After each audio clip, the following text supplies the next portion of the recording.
Ever wonder how artists go from unknown to unforgettable? The University of Arts and Design just launched How Artists Become Known. It's a free seminar series, and we're starting with Van Gogh.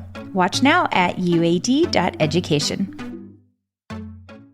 Welcome to the Make and Design podcast. I'm Carina, and today I know for a fact, I just looked on the calendar, when this comes out, I am having the craziest day of all time. In fact, I'm doing a day I've not done before, and that is I'm getting off an airplane from Hawaii and then walking onto an airplane to Chicago. Why am I doing this? Because I had already scheduled my family vacation in between the break of our spring semester and summer semester, and didn't realize that the H&H show begins on May 5th. So I'm going to be a little late. I'm going to come in later that day, but I will have the rest of the week at the H&H show. And the reason I wanted to talk about this is because over the last 20 years I've been in business, as I've seen people come and go and the industry change like crazy, I want you to not be fooled by thinking that if someone teaches you, or you even yourself think that nothing's going to change, this is the way it's going to be, this is the strategy I have to use, that you are going to be fooled by that, because there's nothing greater than change. Change is the inevitable, and the H&H show is a great example of it. Earlier, a few months ago, I received an email saying that the Quilt Market Show, which had already gotten rid of their spring market and then had opened up a fall market. Well, they had a fall market, but it was always in Houston. But they had announced that their fall market was closing as well, and instead there was a move to the H&H show.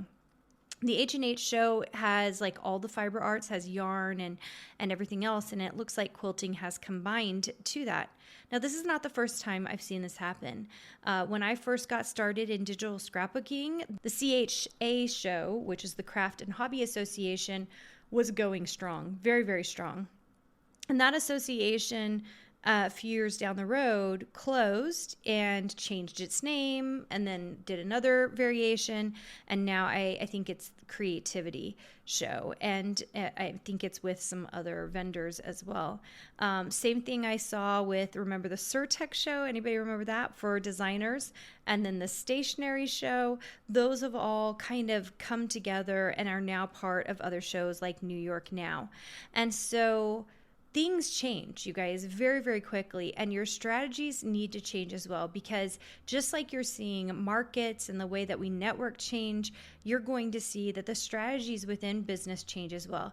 And as a designer or artist, we have to be aware of them, because the strategy to get a fabric line, not the same as it was 15 years ago. You know, the way I got my fabric line is not going to be helpful to you. It just isn't, because we've got to find different ways that work with the market that we're in right now.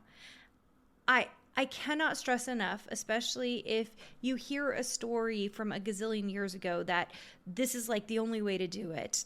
First of all, there's never one way to do it. I have had designers get fabric lines in the weirdest, craziest ways, okay? So like that means it's happening a lot of different ways. I have had designers get licensing deals that are like online platform deals, totally different ways.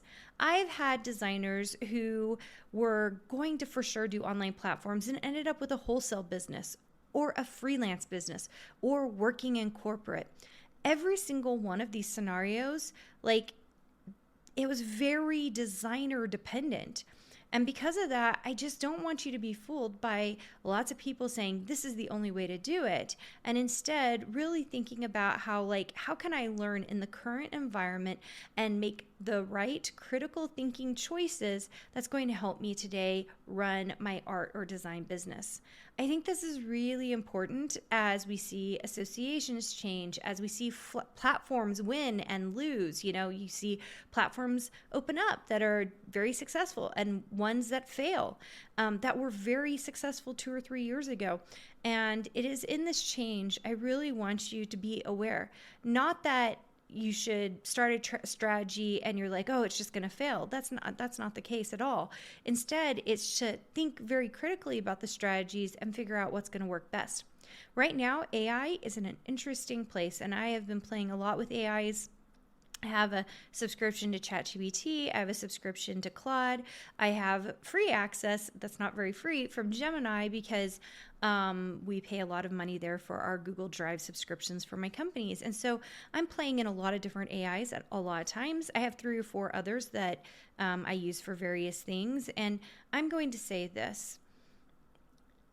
Just keep your eyes and ears open. Play and think and use the technology, and then make deductions for yourself on what's going to work best for you. And I can tell you, and you know this if you've been playing an AI is not always right. But one of the things I like is it's like dealing with a lot of different personalities. I will go check in one AI, and then I'll check in another AI, and I'll check in another AI. And then I'll kind of take all of those pieces, that information together, and I'll go, okay, this is what I'm thinking about this. This is what I think I can do with this. And then, interestingly enough, I usually can find a way to make that strategy work for my design business. You are still the ultimate thinker in your business, the ultimate maker in your business. AI is not. These associations are not. The way that you are building your business, it's very dependent on your education, your strategies, your ability to learn and adapt. That is what's going to make you a great business. We are living in such a fascinating age because you can build a business now in a matter of days, really and truly. Even a design or art business, I think you can build one in a matter of days if you have the right tools in front of you. The trick is creating a business that has longevity. And that's the trick. I think that you as an entrepreneur, you as an artist, you as a creative are going to have to figure out. And AI will be happily your executive assistant on this, but they're really not going to do the hard thinking for you. I hope they're doing some of the hard work for you because there's lots of great things that AI can do for you. But I just think I've been thinking about this, especially since I'm going to the H&H show, and here I am at a totally different show for the first time, and thinking about how, hey, this was 5 seconds ago, the Quilt Market show. And, you know, the gift shows, other gift shows, I've done a lot of gift shows and a lot of toy shows in my time, a lot of craft and hobby shows during my time, and they just keep changing. And it's just like business. We just have to create new strategies for this new age. Don't be fooled by a single strategy and think that strategy is the thing that's going to work forever and ever more, because it's just not.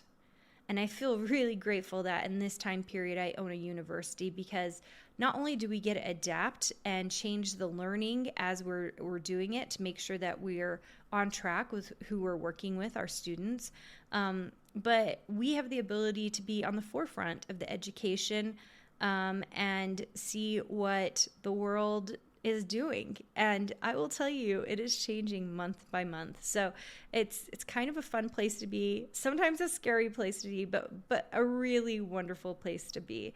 And I hope that you are making all the right strategic moves. And if you're at H&H, hopefully I will see you there. I have a gift for you. My 3rd book, The Intentional Design Year, is out, and I want to give you access to read it. To get the digital copy for 1 month for free, go to www.designspeakcourses.com/intentional. Make sure and do the www. Because for some reason, that's the only way it will work. Anyway, this will get you free access to read the book for an entire month. If you love it, you can always go to Amazon and get the whole book plus the prompt journal.